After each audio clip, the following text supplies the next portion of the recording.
This is Lauren Parker with Expert Village, and we've been talking about how to maintain, take care of, and diagnose problems with audio electronic equipment.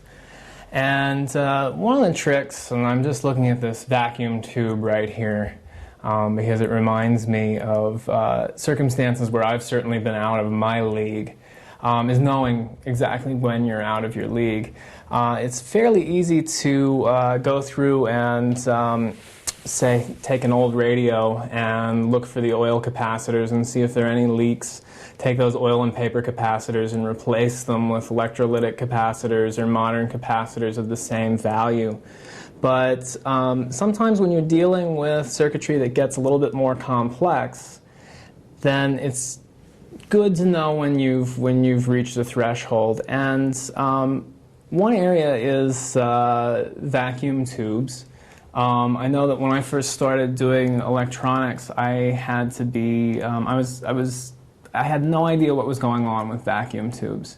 Now I'm actually quite good with them, but one of the issues with vacuum tubes is that they require quite a lot of power.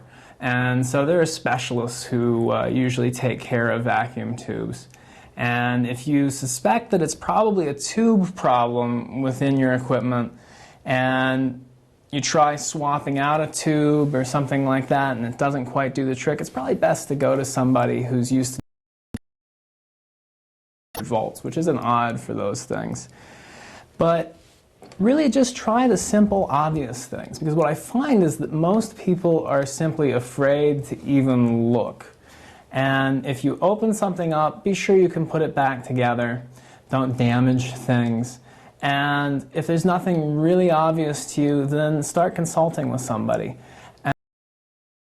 Is to look on the internet. For almost any piece of vintage equipment, there's going to be a Usenet group or a wiki or some kind of society on the internet that's trading messages about that piece of equipment, and just open up your mouth and say, hey, I've got a vintage Collins radio and I opened it up, nothing's short-circuited, nothing looks bad, but it sounds like this. And I guarantee you that about 20 or 30 guys from somewhere in the world are going to respond to you and say, hey, have you tried this or have you tried that?